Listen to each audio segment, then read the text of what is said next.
पूरे एशिया पर भारी पड़ने वाले हैं भारत के 2 विमान। राफेल पार्ट 2 की ताकत जानकर उड़ गए सबके होश। तो रूस का सुखोई 57 लड़ाका भी धमाके करने आ रहा। तो समंदर के नीचे भारत का परमाणु योद्धा एंट्री के लिए रेडी। पूरी दुनिया को नहीं थी उम्मीद, भारत करने जा रहा वो काम। दोस्तों, भविष्य में युद्ध जमीन पर नहीं लड़े जाएंगे, बल्कि किसी भी देश पर या तो मिसाइलों से हमला होगा या फिर युद्धक विमानों के द्वारा होगा, जो आसमान में ही होगा। इन्फेंट्री ना के बराबर हो जाएगी। और जैसा कि हमने आपको बताया कि भारत भविष्य के हथियारों पर काम कर रहा है, और आप ये भी जानते हैं कि भारत का तनाव चीन और पाकिस्तान के साथ चल रहा है। तो ऐसे में भारत वो हथियार खड़े करने वाला है जो उम्मीद से कहीं आगे है। इसी क्रम में भारत दुनिया के सबसे विनाशक, सबसे घातक फाइटर जेट्स में शुमार 2 ऐसे विमान उतारने वाला है जो किसी भी युद्ध को अकेले निपटा सकते हैं। वहीं समंदर के अंदर से भी भारत का एक और योद्धा एंट्री के लिए बेताब है। हम आपको इन तीनों ही हथियारों के बारे में इस वीडियो में जानकारी देने वाले हैं, लिहाजा वीडियो को लास्ट तक जरूर देखिएगा। और इस संबंध में जो भी आपकी राय है उसे कमेंट के माध्यम से हम तक जरूर पहुंचाइएगा। भारत में आने के लिए बेताब है राफेल का भी बाप।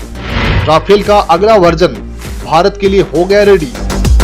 दोस्तों, राफेल जिसकी गिनती दुनिया के सबसे खूंखार लड़ाकू विमानों में की जाती है, राफेल जिसकी धमक से सिर्फ चीन और पाकिस्तान ही नहीं बल्कि पूरा का पूरा एशिया कांपता है, अब उसका भी बाप यानी कि राफेल एम भारत की जमीन पर लैंड करने वाला है। राफेल फाइटर जेट कितना अधिक ताकतवर है, इसका अंदाजा आप इसी बात से लगा लीजिए कि चीन अपने 5वीं पीढ़ी के लड़ाकू विमानों से भी भारत के राफेल का मुकाबला नहीं कर सकता है। भारत के राफेल फाइटर जेट का नाम सुनते ही चीन और पाकिस्तान के पसीने छूटने लगते हैं। दोस्तों, राफेल से भी एडवांस लड़ाका भारत आ सकता है, और आ क्या सकता है, इसका आना पूरी तरह से तय है। दरअसल जानकारी निकलकर सामने आ रही है कि फ्रांस इस बार नए 26 राफेल फाइटर जेट भेजने की पूरी तैयारी कर चुका है।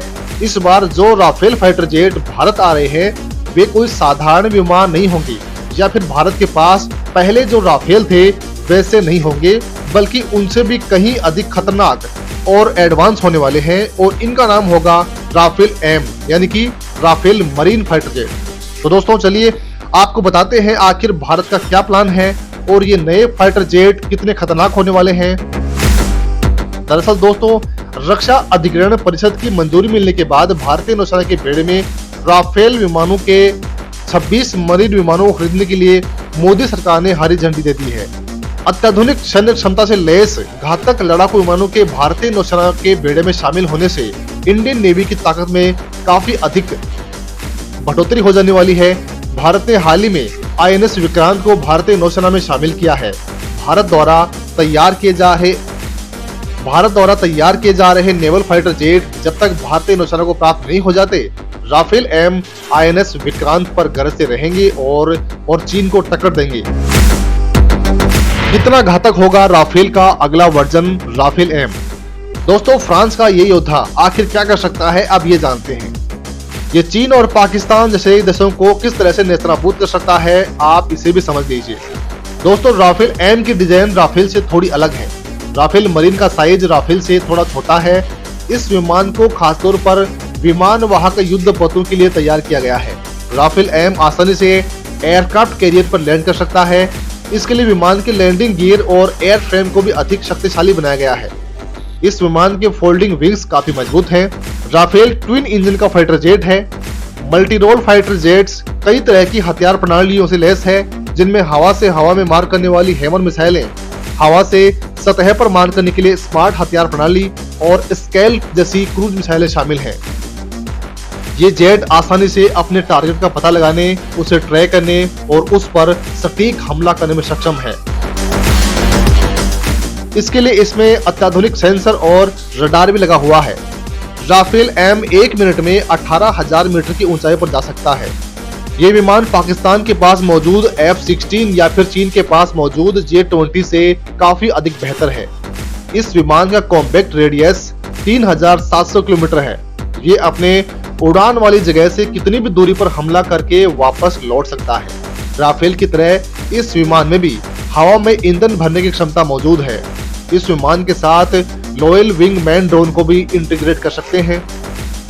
सेल्फ डिफेंस सिस्टम के साथ ज्वाइंट जैमिंग रडार से लैस राफेल एम अपने लिए युद्ध के मैदान में प्रोटेक्टिव वाल भी तैयार कर सकता है, यानी दुश्मन द्वारा छोड़ी गई कोई भी मिसाइल इसका बाल भी बांका नहीं कर सकती है। दोस्तों, भारत को चीन के हथियारों की चटनी बना देने वाला योद्धा चाहिए था और इसी को ध्यान में रखते हुए राफेल एम फाइटर जेट की खरीदारी की जा रही है। रूस का सुखोई 57 लड़ाका बनाएगा भारत। दोस्तों, राफेल के बाद इससे भी बड़ी धमाकेदार खुशखबरी ये है कि भारत और यूएई मिलकर रूस का 5वीं पीढ़ी का लड़ाका सुखोई 57 फाइटर जेट तैयार करने वाले हैं। यह फाइटर जेट अमेरिकी जेट से कहीं अधिक ताकतवर बताए जा रहे हैं। ये भारत के लिए गेम चेंजर हो सकता है। आपको बता दें कि Su-57 फाइटर जेट को एक पायलट उड़ाता है और इसकी अधिकतम गति 2135 किलोमीटर प्रति घंटे है। हैरानी वाली बात यह है कि ये सुपरसोनिक स्पीड में 1500 किलोमीटर तक उड़ान भर सकता है, यानी दुश्मन के इलाके में तेज गति से हमला कर सकता है। यह दुनिया का दूसरा सबसे खतरनाक फाइटर जेट है, क्योंकि इसमें बेहतरीन एवियोनिक्स, एंटी रडार तकनीक और हथियारों का समावेश किया गया है। रूस का यह स्टेल्थ फाइटर जेट अधिकतम 66,000 फीट की ऊंचाई पर जा सकता है, यानी अधिकतम ऊंचाई से भी दुश्मन पर सीधा हमला कर सकता है। यह किसी फाइटर जेट की उड़ान के लिए अब तक की सबसे अधिक ऊंचाई है। ऐसी ऊंचाई पर फाइटर जेट को आसानी से देखा भी नहीं जा सकता है। दोस्तों, ये विमान भारत को मिला तो भारत एशिया में पूरा का पूरा गेम पलट देगा। समंदर में एंट्री करने वाली है परमाणु ताकत से लैस पनडुब्बी। फ्रांस देने वाला है राफेल एम के बाद एक और तोहफा। दोस्तों, राफेल मरीन के अलावा फ्रांस भारत को परमाणु पनडुब्बियां भी देने की तैयारी कर रहा है, जो चीन की दोहरी टेंशन देने वाली खबर है। दरअसल भारत और फ्रांस 6 परमाणु अटैक पनडुब्बियों को खरीदने के लिए बातचीत कर रहे हैं। यह सौदा समंदर के नीचे भारतीय नौसेना की क्षमताओं को दोगुना कर सकता है। भारतीय नौसेना को परमाणु पनडुब्बियों की इस समय सख्त जरूरत है। पिछले 4 साल से प्रस्ताव भारत सरकार की मंजूरी न मिलने की वजह से लटका हुआ था, जिसकी वजह से चुनौतियां काफी अधिक बढ़ गई थी। भारत के पास रूस द्वारा प्रदान की गई परमाणु मिसाइल पनडुब्बी थी, जिसे लीज पर लिया गया था, लेकिन साल 2021 में इसकी लीज समाप्त हो गई है और ऐसे में इस समय भारतीय नौसेना के पास में कोई भी परमाणु पनडुब्बी नहीं है। इसी कमी को दूर करने के लिए भारत ने फ्रांस के साथ बातचीत शुरू की है। इस बातचीत में उन संभावनाओं को देखा गया है जो परमाणु पनडुब्बी का निर्माण करने से जुड़ी हुई। दोस्तों, चीन जो हिंद महासागर में भारत के लिए लगातार चुनौती बन रहा है, उसके पास 70 से अधिक पनडुब्बियां हैं, जिनमें से 7 परमाणु बैलिस्टिक मिसाइल पनडुब्बियां, 12 परमाणु हमला पनडुब्बियां और 50 से अधिक डीजल से संचालित होने वाली पनडुब्बियां हैं। चाइनीज नेवी की ताकत जिस तरह से बढ़ती जा रही है, उसी को ध्यान में रखते हुए भारत के लिए परमाणु संचालित पनडुब्बियां काफी अहम हैं और इन्हीं सब चीजों को ध्यान में रखते हुए भारत अब इन हथियारों की खरीदारी कर रहा है। तो दोस्तों, इस वीडियो में फिलहाल के लिए बस इतना ही। वैसे आपको क्या लगता है, क्या भारत को परमाणु पनडुब्बियां जल्द खरीदनी चाहिए? आप अपनी राय को कमेंट के माध्यम से हम तक जरूर पहुंचाइएगा।